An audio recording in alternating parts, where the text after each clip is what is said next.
It's what still advocates want you to believe.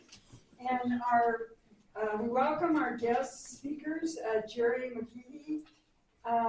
He's a retiree from Department of Fish and Games and worked in that area for 36 years, and he worked at 4 salmon hatcheries.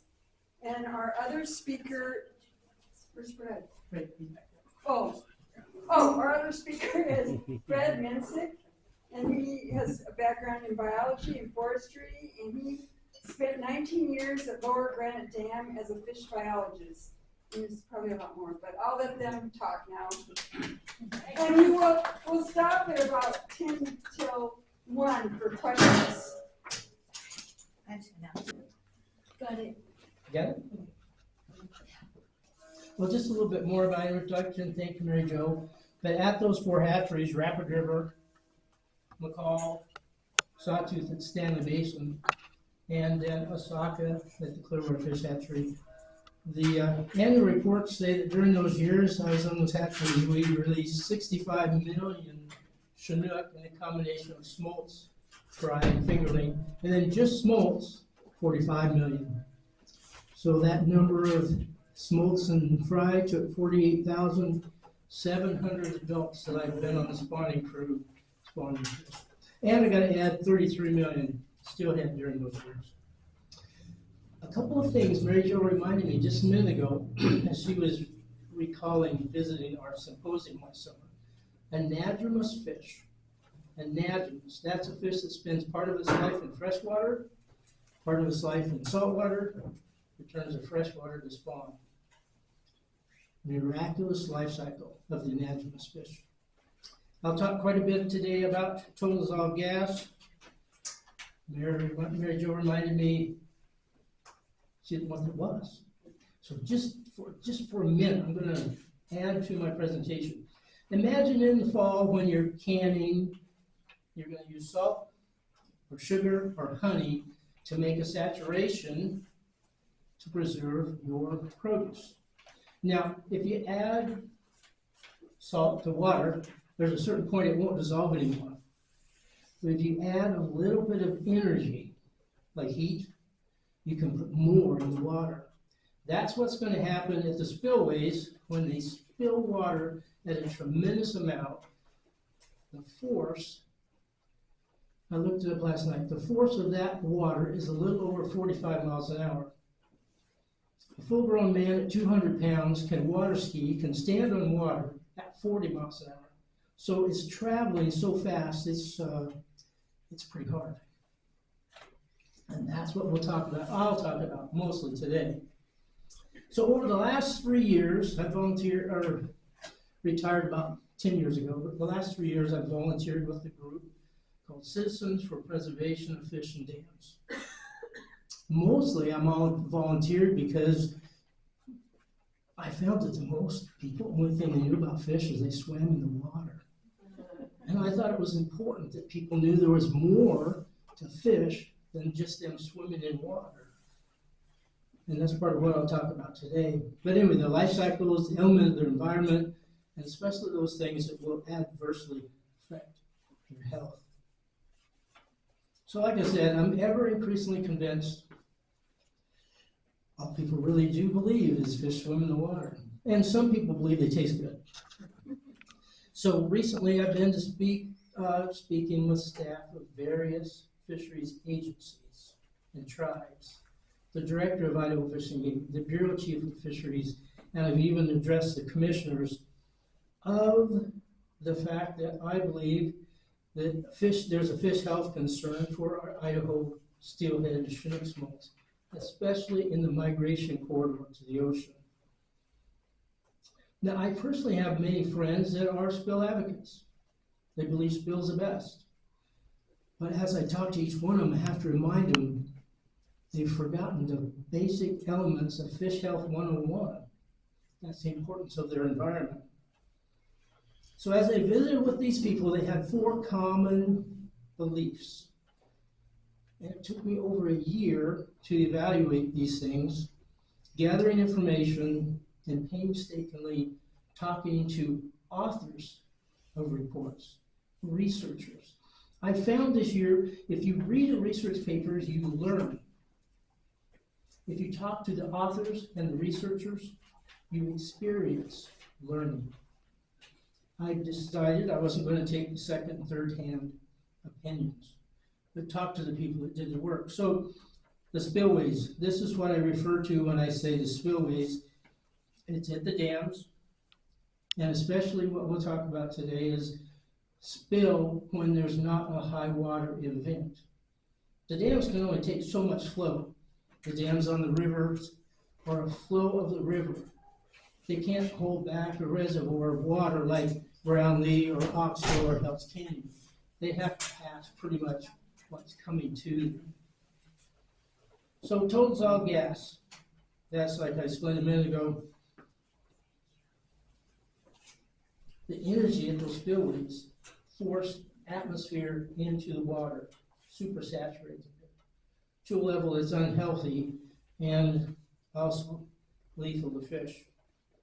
So in this personal search over this last year, I spoke with 4 college professors of aquaculture, 2 researchers that specialize in total dissolved gas in Canada, and 2 Corps of Engineers researchers and authors, and also the instructor of fish health for the U.S. Fish and Wildlife Service.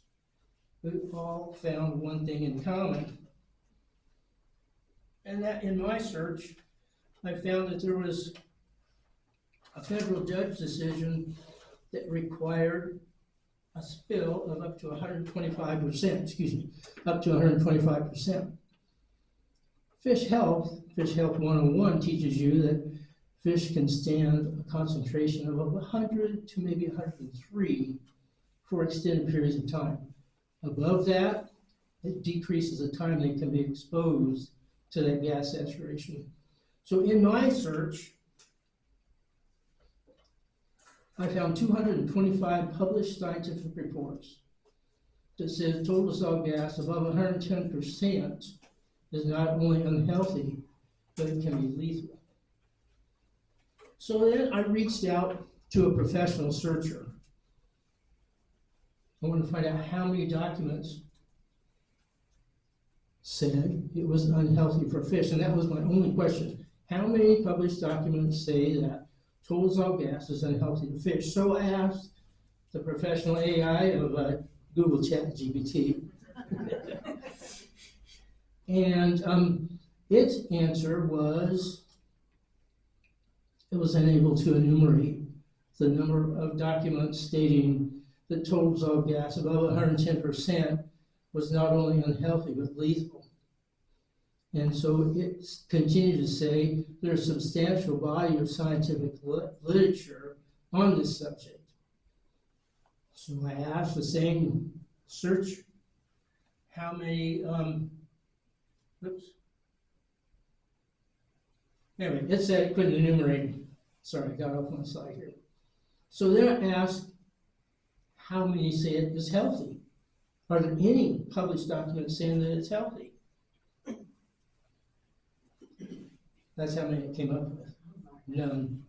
It said there are no reports indicating that total dissolved gas is healthy for fish. And I continue to quote what it said. On the contrary, multiple studies consistently show that elevated levels of total dissolved gas, particularly above 110%, are harmful and can lead to gas bubble disease and mortality. And continued and said, therefore, the scientific consensus from the available literature is that total dissolved gas is not healthy for fish. Excuse me just a minute.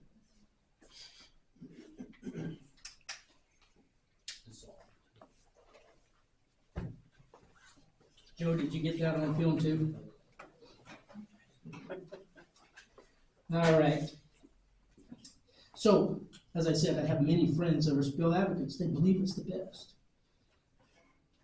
I like to tell them I think they've forgotten the basic elements of Fish Health 101. So the first thing that they wanted me to believe was that smokes will dive to avoid the increases in total dissolved gas created by the court-ordered spill at the dams. Well, you know, this is a fine sounding argument, but you must intentionally forget some basics. And those are the basics of fish management, aquaculture, fish transportation, and management in the migration corridor. You must forget the environment that the fish are in. The most basic element of a smoke's healthy environment is water quality. And that you must also disregard the fact that total dissolved gas above 110%, all the scientific papers say it's not healthy for fish. I did find limited publications documenting the depth of fish migration. One of them was in a 2023 NOAA Fisheries Report, where they made reference to a study done by Beeman and Mall and published in 2006. During their research, the highest level was 133%. So one of our advisors calculated for me what he called the compensation depth.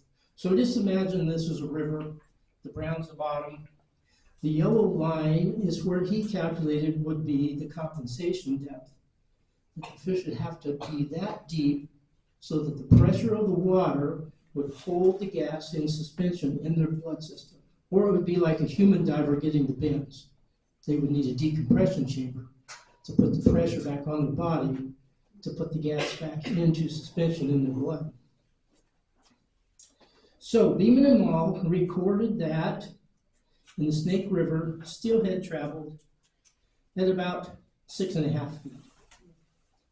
They also discovered that during this high time of gas, they went about a foot deeper for every 10% of gas concentration.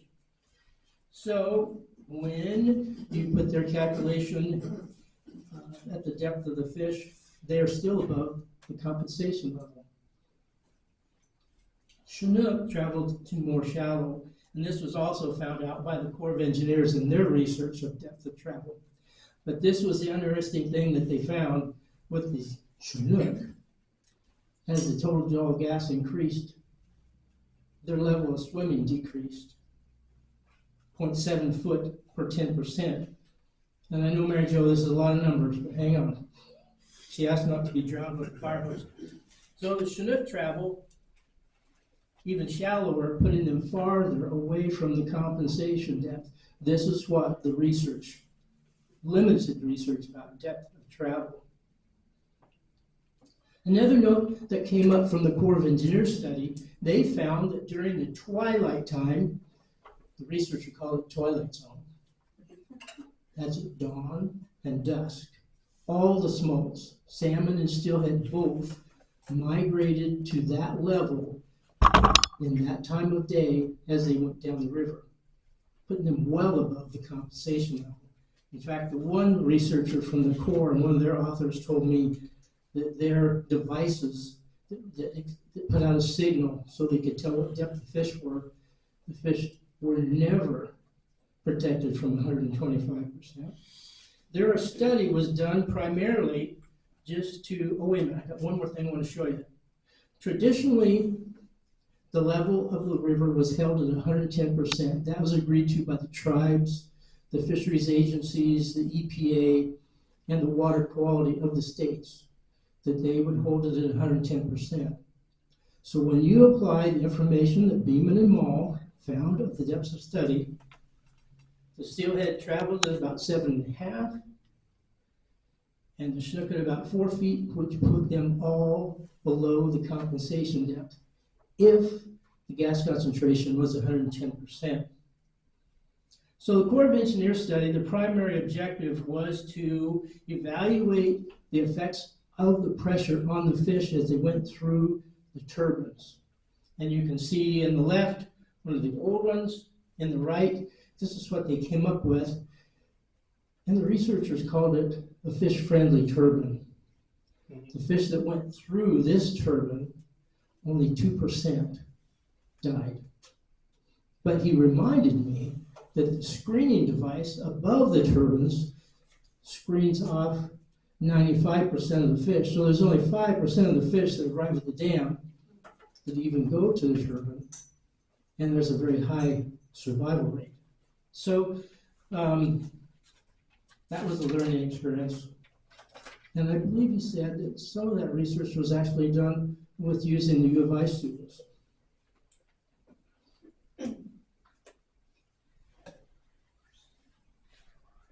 Here we go. So next, as I was visiting with the pit tag, wait a minute, sorry. I forgot to mention what I learned from the researcher and author of the Corps of Engineers report.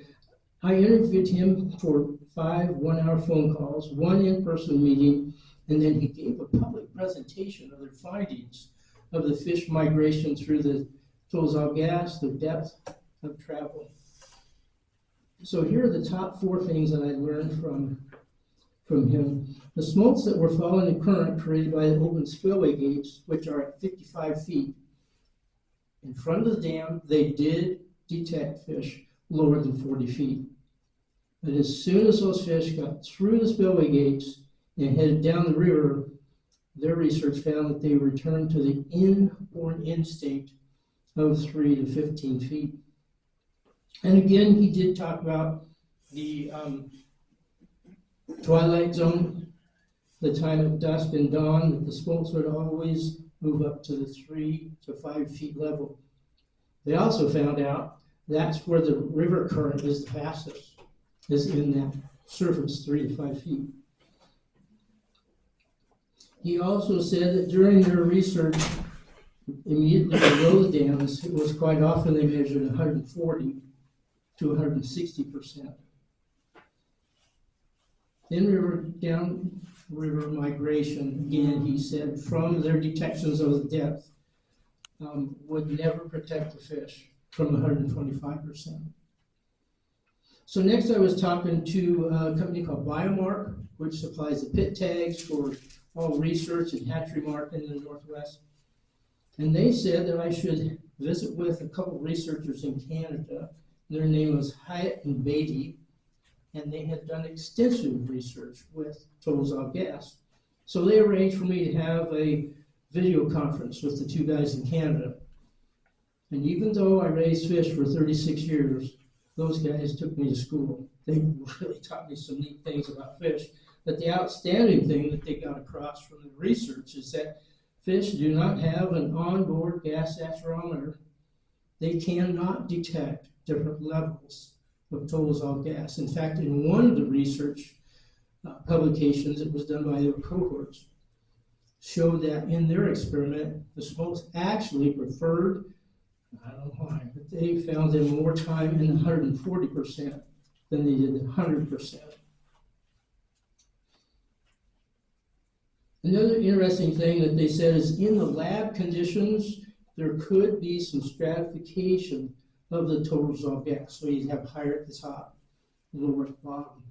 But what they found with the research is, and so did the Corps people down here in the Lower Snake, is that this churn from the spillway and the natural upwelling from the current in the river mixed it so that the gas saturation was nearly the same from top to bottom. So even if the smolts could detect Tolzal gas, there was no place to get away from it because the concentration carried all the way in the water column. They did find that fish did detect a change in oxygen, and that's where they came up with their invention.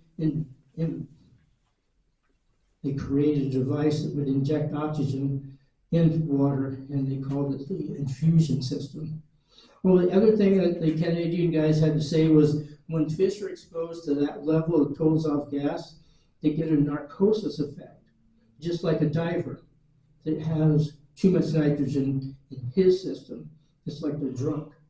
So it makes them easy pickings, is what they found out, to the fish predators and also the avian predators. So next, a NOAA Fisheries official researcher, author contacted me because he had heard that I was looking for people that would tell me their experience. And he echoed the exact same things that the Canadian guys had told me. And he was very explicit that fish can't detect the changes in total dissolved gas.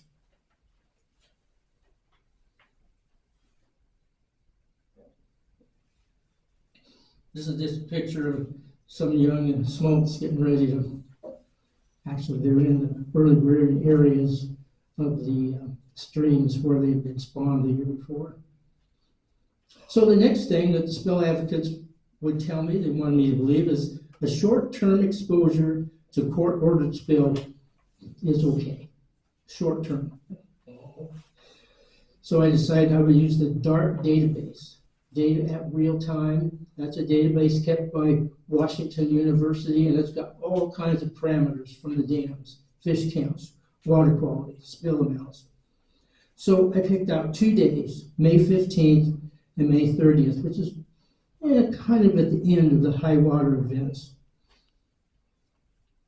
What the first one showed me that the gas level arrives at Little Granite Dam at about 103 or 4. It arrives at Little Goose at about 116, 117 on this particular day. And as it arrived at the other dams, the gas saturation went up.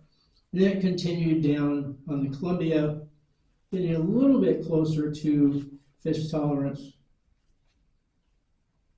Then we go to May 30th, and you can see that the gas saturation stays pretty high. I reviewed this with a biologist from the Nez Perce tribe, and he pointed out to me that I picked the wrong days. There's quite a few days that it's a lot higher than that.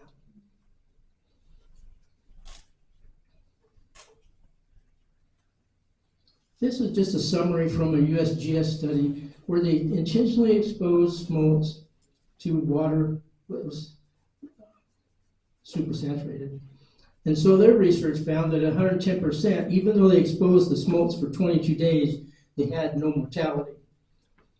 They wanted to see at what time they would get 20% mortality. So you can see at 120%, the Chinook and steelhead, once they exposed them up to 140 hours, their 20% mortality was a little bit varied there between Chinook and steelhead. But at 130%, it only took 11 hours for them to get their exposure and have a kill rate of 20%. The travel time from Lower Granite to Little Goose, the next dam, was 13 hours. So there's really no such thing as a short-term exposure. So the third thing is that smolts that migrate in the river and flush through the spillways to the ocean provides a higher smolt to return than transporting fish in barges. So here's some charts that one of the NOAA officials got to me for this presentation. That was from their annual report back in 2023. But on the first chart, it's wild Chinook and steelhead. For the Chinook, it was kind of a wash. 6 of the groups that were transported had a higher return, and 6 of them had a lower return. But the wild steelhead, 12 of the 12 groups of steelhead that were transported in barges had a higher smolt total return over these 4 years. Next, this is the analysis by NOAA Fisheries for 15 years of comparison with hatchery origin Chinook and hatchery origin steelhead. For the Chinook, the report shows 13 of 15 years barging had a higher return. For the steelhead, all 15 years the barging had a higher return than in river migration. Now there is a report, it's not published yet, but the Fish and Wildlife author talked to me, and it's going to show that they had a 4-to-1 advantage of smolts that were in the barges, and this was in the Tucannon River.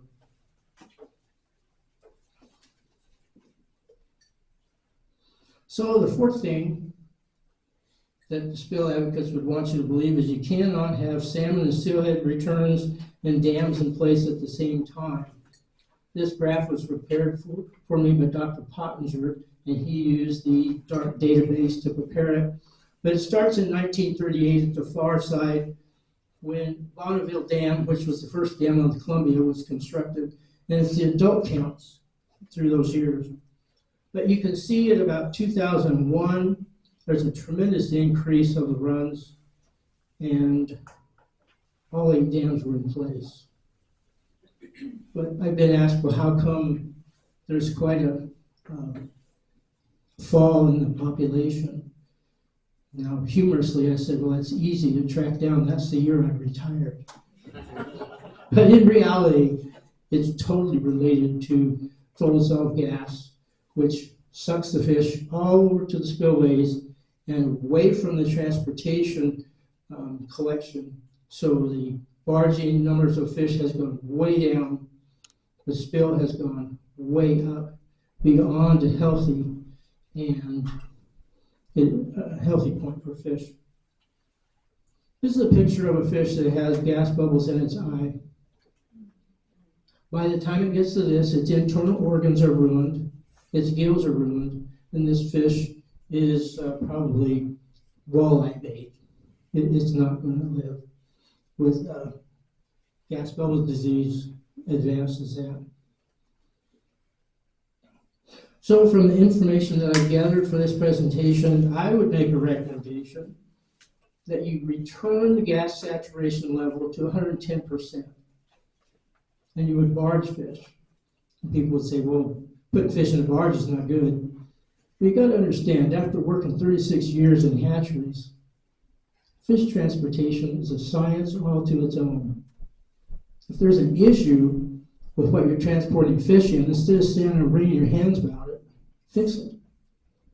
If we can put a man on the moon, we can move fish to Bonneville Dam. Anyway, that's the presentation for today. That's it, Joe.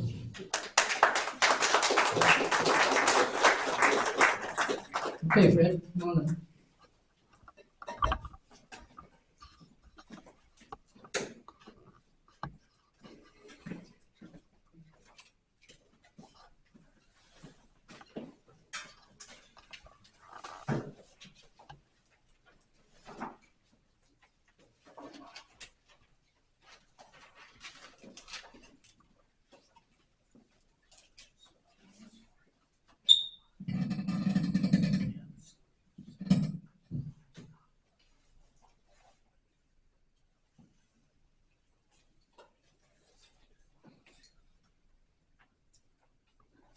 While Darla is working on that, my name is Fred Bensick. I was trained to do gas bubble trauma exams out at Lower Grand Dam. I did them for 2 years. And I went back to school at, golly, I was almost 40 years old. Got enough credits, got to be a fish biologist, and then promoted to the supervisory fish biologist for the smoke monitoring program. Then somebody invited me to one of these meetings. And I used to write a 200-page report. That 200-page report had all kinds of graphs and stuff in it. So I presented the graph, and I'll be a son of a gun. Another graph. I said, you got to present this stuff. And a year later, they made me president. Yeah, my fault. And there's Jerry's picture. Got these smolts headed down. This is a great picture for me. You know, there were so many fish who could walk across the river on their backs. This is a picture of that for me. This is Lower Monumental Dam. And this is Granite. So I wrote a book. It's called Whistling Past the Tombstones. And then I made the comment, it doesn't matter if the discussion is about wildlife, economics, or education. An intelligent discussion requires knowledge of the subject, where we came from, how we got here, creating a foundation upon which to build a better future. Salmon population declines are historic and have to be approached with this historic perspective. So why are we having this discussion?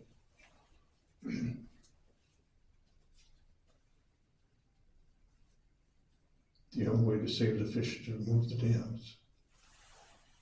That's one opinion. Another one is that fish and dams can coexist, and you saw that from one of the slides from Jerry. The numbers stayed down, all of a sudden the numbers went way up, and all those dams were in place. And that means the proper management of the dams. Within the political, we have a lot of false information. Turbines are mixed masters killing fish. Some of that is what Jerry presented. I'm going to go through that in a minute. Today, the river resources are being managed. The dams are being managed, okay? And it's negatively impacting their fish. Remember, this is Jerry's quote. If we don't get them to the ocean, they don't come back. It's real simple. So, this is kind of getting into what Jerry presented. How many fish go through a turbine? 5%.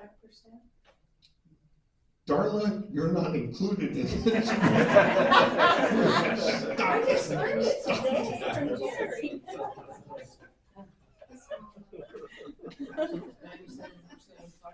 You've got a very small percentage of the entire population that goes through a turbine.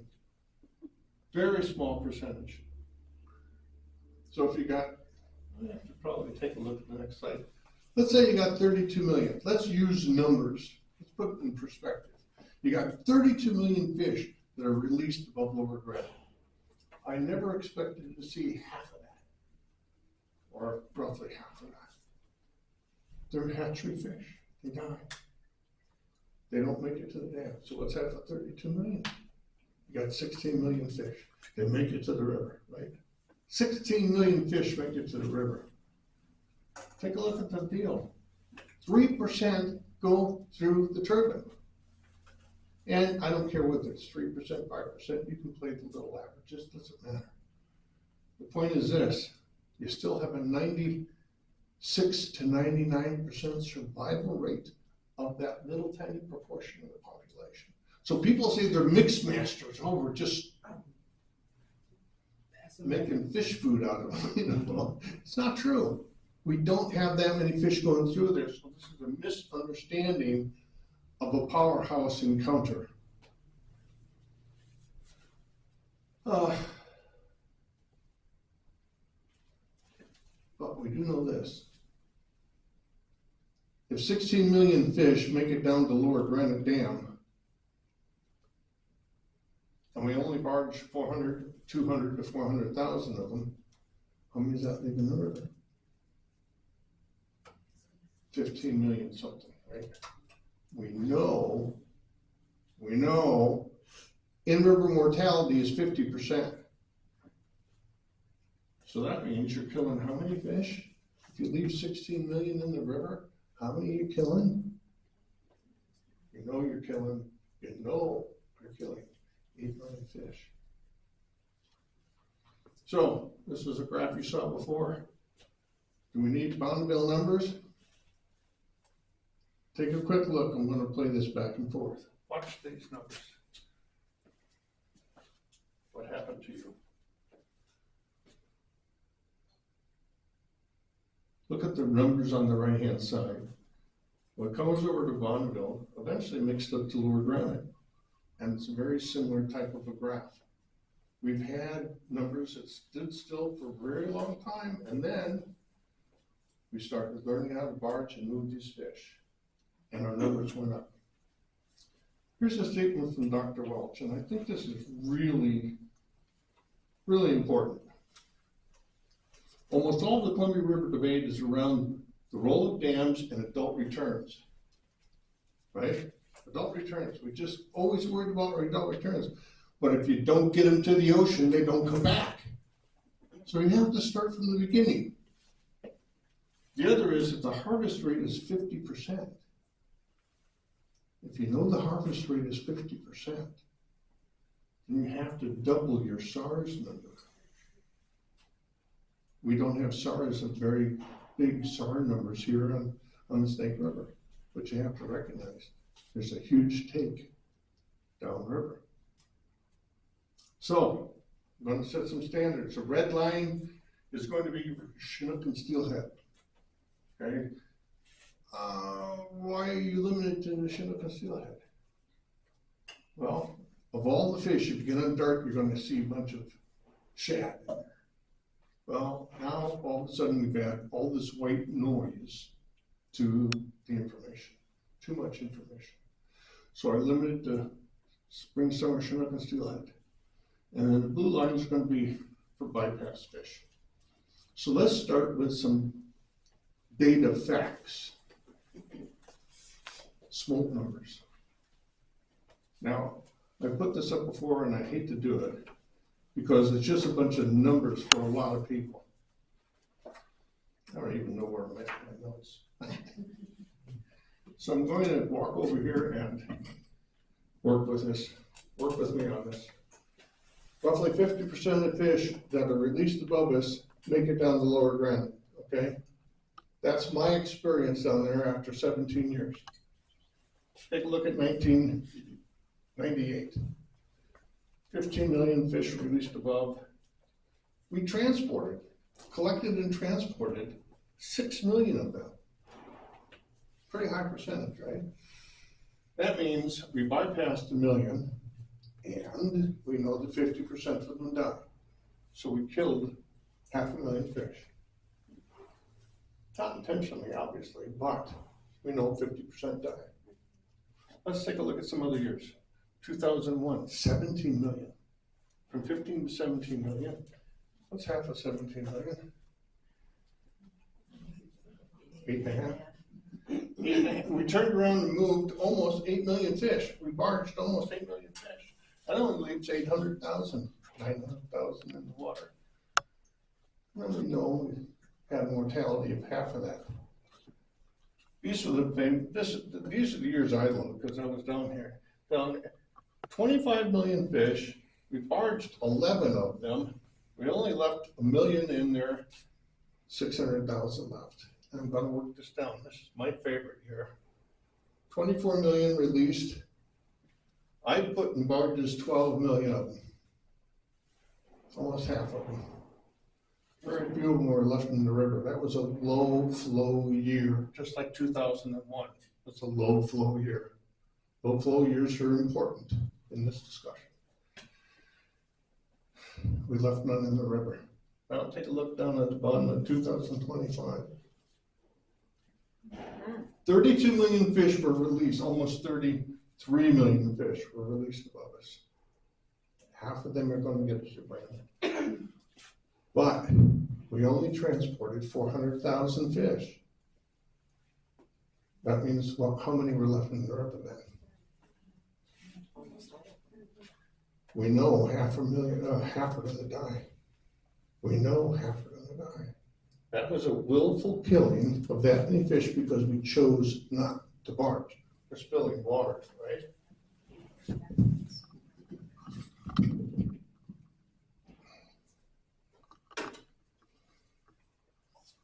All right, so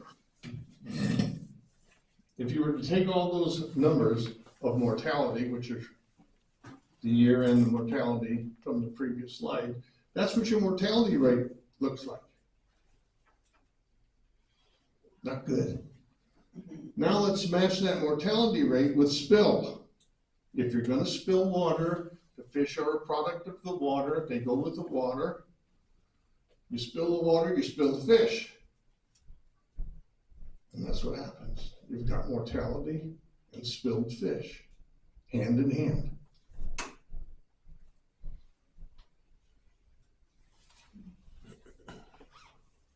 So the question on the bottom of that slide is, what is that doing to adult fish?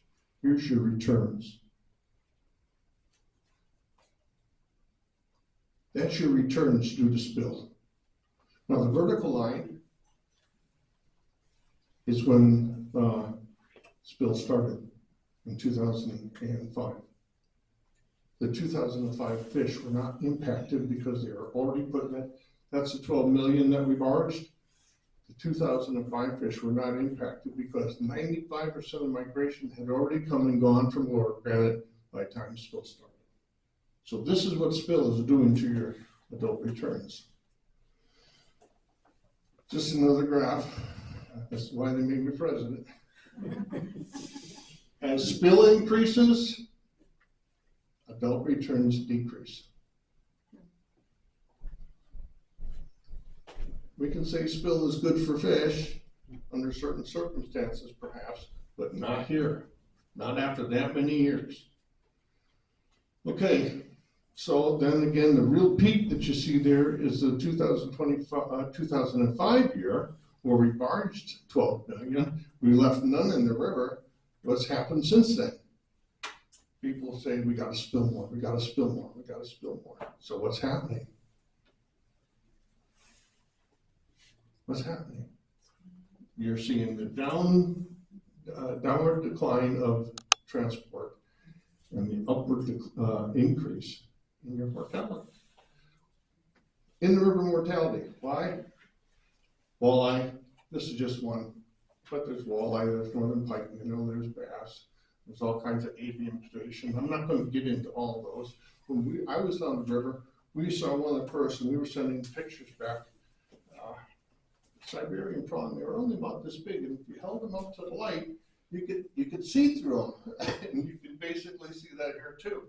Here's the problem: they cover the river bottom now. They cover the river bottom. So what happens when the smolts aren't there? Your walleye and your bass have food all winter long. They're not going to dissipate. Your predators remain in the river. So, current management program has decreased the number of smolts transported. It has increased the number of smolts migrating through the river. And how has spill management worked? What I did in this graph is pretty simple. I took 2025 and then the years, the 10 years above it. So I had a 10-year average, 25 back to what, 2014. 2016, I think. Anyway, I took the average, and what you have is the spill has increased, but what's happened to your adult returns? This is during spill. This is a 10-year average. How do you get away from that? Spill isn't helping adult fish returns. Now, what do you compare that to? Anybody give me an idea? How do you compare that against anything? What are you going to compare it against? Can you read? Okay, you're going to compare it to a time when there was no court-ordered spill, a time when you were just simply barging your fish, right? And that's what it looks like. Look at those numbers. Your spill, it didn't move around, but look at your adult returns. What were they doing? We suddenly learned how to get fish in the barge. We had these not readers, degassers. Oh, the DSRs. Degassers on. And look at the numbers on the bottom of that slide. Can everybody see that? I can't. Okay. Your Chinook went from 80,000 to 190,000. This is before spill. Our numbers were increasing.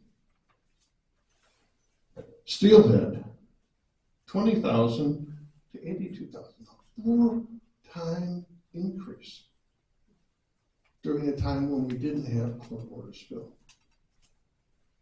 So for clarification, there's two ways to look at the situation. One is blame the dams. Doggone it, we gotta get rid of those. When you gotta do them, look at your nose like this all the time. That's all you see. You're gonna have a raw spot on the end of your nose. Take a look at that picture. What do you notice about it? Anything odd? Nobody notices what it is. What's odd on that thing? See that spill gate? That spill gate is wide open compared to the one next to it, which is opening up to 55 feet, just a few feet. The other one is at the removable weir. So they get that thing way out of the way. You have 10K CFS pouring over there. It's a safe way for the fish to get past there. But recognize, court ordered spill. Court is managing the dam, and that's your process. That's the end result, is your numbers are going down. So this is just the same numbers, but put in the bar graph, okay? And you have the same thing. Spill and before spill. And we just didn't get enough time to run these numbers, continue that number up. They started to spill on us. So, quarter spill has been in effect since June 20th of 2025. You've witnessed the effects of a failed, get this is a 21-year-old experiment now. 21 years they've been doing this. And it's done a horrible job in our adult returns. We know that if we spill juvenile fish, they don't return as adults, and therefore spill proponents willfully are killing 8 million fish in 2025. Tell me, who holds EP take permits? There should be take permits. If you're going to willfully kill a endangered or a listed fish, you have to have a take permit. Who has the take permit for those 8 million fish? Judge Simon? I don't think so. So let's try an experiment. What if we did an experiment where we mixed barging with spill? What if we did both? Barging during the peak of the migration. So here I've just got a bunch of graphs. This kind of shows you that they're all not identical, but you have this peak. So April 17th, let's just start barging. Let's choose a window, start barging, moving them downriver. Do it for 30, 34 days, something like that. And operate this experiment for only 10 years. Not 21, just give me 10. Don't let me kill 8 million fish in the river. Let me put them in barges. Let me move them downriver. Statement from Dr. Welch, I'm going to repeat this. Almost all of the Columbia River debate is around adult returns. Dams and adult returns, not the number of smolts get into the ocean. And that's a big mistake. Remember, if we don't get them to the ocean, they don't come back. The future could be full of fish. Did that change? No. I gave you a picture of what? 98 to 07.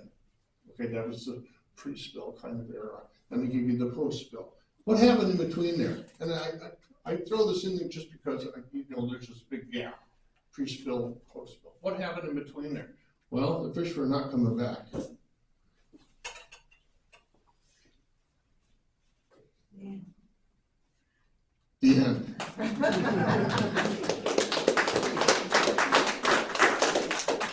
Now, we have a little bit of time, and I'm going to have Jerry come up first so that he can answer your questions regarding his presentation. And that's to get them all warmed up.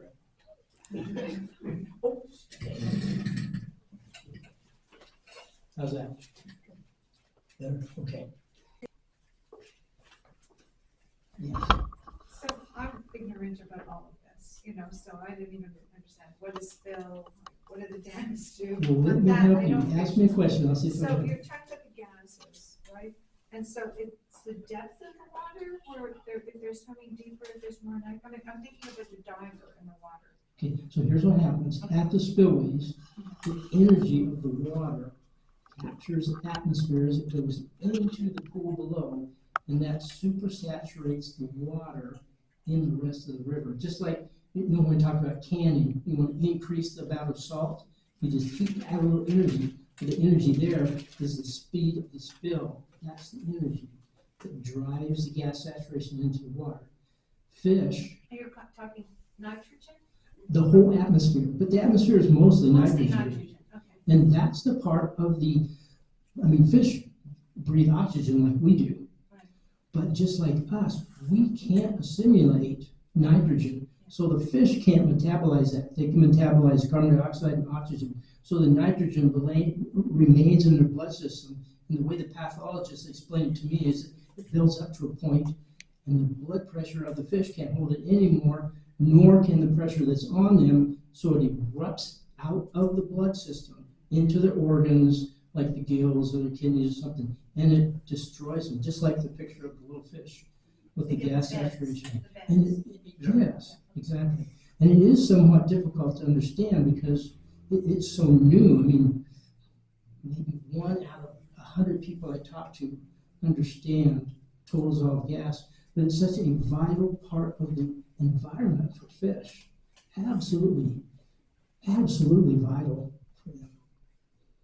Can I ask another You question? sure can. So as the pressure is bringing more water, like you're letting Okay, water go? so as the water goes through the spillway, Okay. the atmosphere is around it. Okay. And all it does is it drives the atmosphere into the pool of water, supersaturating the water as it goes down the rest of the river.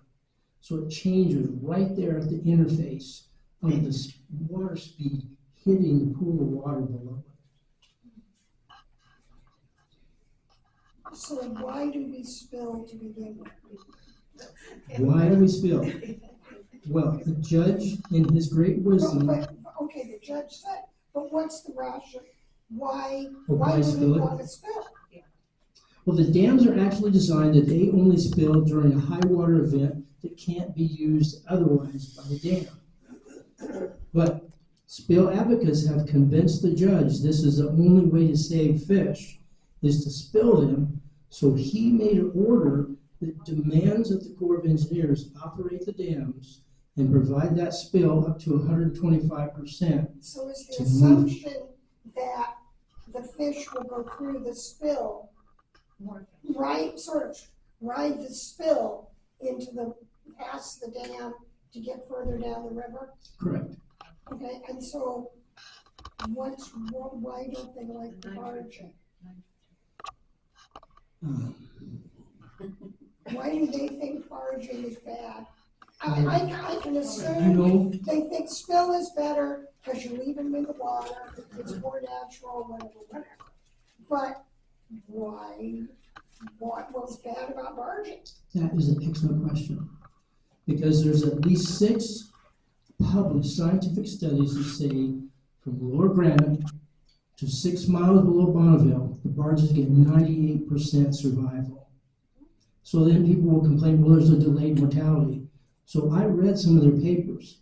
They had detectors in the fish so that at 70 kilometers and 220 kilometers, they could detect the fish going by, and they still had a 98% survival. So the answer of your question, I gotta be careful because Joe's recording me here, is that those people are misled. They have refused to look at the good science, and they have refused, in my opinion, to take the extra time to locate one of those researchers or authors and learn. We have one of the men that participated in that study on our board and as one of our advisors. So he's repeatedly told me about the research. And I also worked at Lower Granite Dam for 3 years on the fish migration. Yes. Just to follow up to that. So prior to the first, when you release from the hatchery the 30 million fish and 50% mortality rate by the time they hit the first dam, or is that when they come through the first filter? Let's just say the first dam, so it makes it. All right. So is it fair to say that we're assuming a 50% mortality rate for fish when they're in the natural river? Excellent question. Is that what I understand, or am I wrong? This is brilliant. I love that question. So the biologists have taught us that the research shows that in the wild, if a salmon swims up there, 2 of them, they spawn, that the survival from an egg to a smoke going to the ocean is at the most 8%. Now, in a hatchery, that's just, now people say hatcheries have a bad name. It's just a sanctuary. That's absolutely all it is. It's a sanctuary. We have pathologists that check the fish. If the fish have a disease, we get rid of it. There's incubation, there's early rearing, there's transportation and smolts. It's just a sanctuary. In the hatchery, we can get a survival from egg to smolt going to the ocean, 90%. And people go, well, wow, we're going to lose 50% before they get to the dam. And I go, wait a minute. You got to think about what happens in the wild and what's happening at the hatchery. The hatchery is a sanctuary, protecting those fish from everything. The fish in the wild have gone through everything in natural selection, so the best of the best go to the ocean. So the hatcheries lose 50% before they get to the first dam is a lot better than losing 92% in the wild. Did that make sense? I guess I'm still the number, if you can get 90%, if you go hatchery, and you're saying that 90%. We can get 90 easily. Is that if you barge them all the way to the ocean? Okay, I'm gonna step back a second. That's only survival from egg to smolt. Okay. Now, if they are, like in the past, fish collection would collect them and put them on a barge. From that barge point at Lower Granite to a release at Bonneville, 98% survival. Gotcha. And I didn't see that. Sorry, I had a division there and I forgot to explain that. Your point. My experience on Lower Granite was if we release 30 million, because they're hatchery fish, half of them die by the time they reach Lower Granite. So I'm only going to see half of them. That's because the natural selection part is taken. So of 30 million, I'm going to only probably see 15 of that. Sure.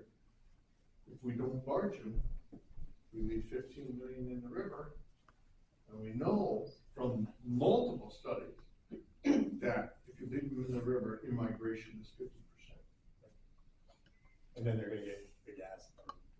Well, Yeah. But you get to past there, so then it's. their survival is 50%, which is part of the total dissolved gas, part of the predation. At one time, when they were collecting pit tags off of Rice Island, Yes, it was like 25% of the entire population was being eaten by birds at one time. So, I was in the Biomark lab in Boise picking up some supplies. And they had trays full of pit tags that they had picked up off of this island, which is a sanctuary breeding place for terns and other things. They had tubs of pit tags, hundreds of thousands, that they picked up off the island with contractors' magnets, just rolled them around and picked them up. And so there was an incredible amount of mortality. And the Biomark guys that I talked to, they were, of course, projecting, estimating, dreaming, I don't know the right word to use there, but that perhaps they were also smolts that were in that narcosis effect and be easy pickings by the bird mortality. So we have 2 more minutes. We have time, Mary Jo? 2 more minutes. Oh, we have one question. Can you two take this good information to someone that can make a good decision about this? Yeah, I'm trying. yeah. I'm trying. I've met with Ron Labrador and his natural resources staff. the So judge, that's as high as I can go, Attorney General. That's, I don't know. Right. Maybe I could go to the president if he listened to me. But I got a question. Yeah, I'm wondering how climate change might be playing a role in these numbers and survival rates and return rates. I gotta take that question. Oh, I have to Fred. take that question. I think it doesn't have any effect because the fish are in the water. I don't think it has any effect. Anyway, Fred, go ahead. And then we have one question in the back. What is the percentage of the Oh, it's Yeah, there's, let's see. yes, no,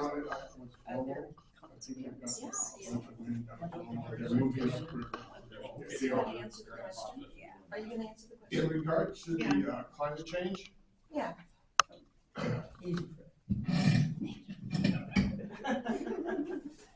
I'm not a proponent of climate change. The Antarctic has already gained over 130,000 kilometers of ice. Greenland they got polar bears again. They've got snow again. We're not seeing you're gonna see a lot of people, and this whole thing is gonna change. We are going through a new sun cycle.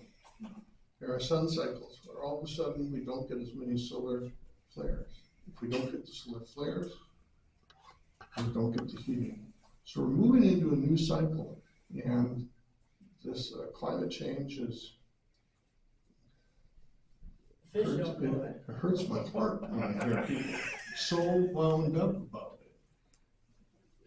We are looking at, it's like looking at a mile-long line through a 1-inch pipe a foot away from the line. And you see that piece, but it's a mile long. And we're looking at that piece, and I know what the problem is. It's climate change. That's a very, very narrow picture right now. But the fish don't know that, they're underwater. Yeah, They back. wouldn't affect them.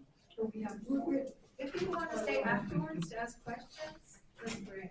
Do you want to? Oh, okay. Okay, I'll just make some announcements about the upcoming Well, ones. thank you very much. Oh, yeah. People want to ask me, are you willing to stay for a bit after for people to ask questions? So we'll make that, a couple announcements. We're not meeting next week, right? No. Okay, and then on April 8th, the next speaker will be understanding the impacts of Idaho's trigger ban in the fight to restore reproductive freedom. And then on April 15th, the speaker is the lifeblood of the Pacific Northwest, stories of salmon in the Columbia Basin. So, I don't know what we'll hear about. Anyway, it'll be interesting to hear what they have to say. Are there any more announcements or? I will be up front if anybody has any questions about our upcoming primary and how that's working and how to decide how to vote. And I see a lot of people in the room who are not members. We'd love to have you join League of Women Voters. I'll be up front also answering questions about membership. Thank you.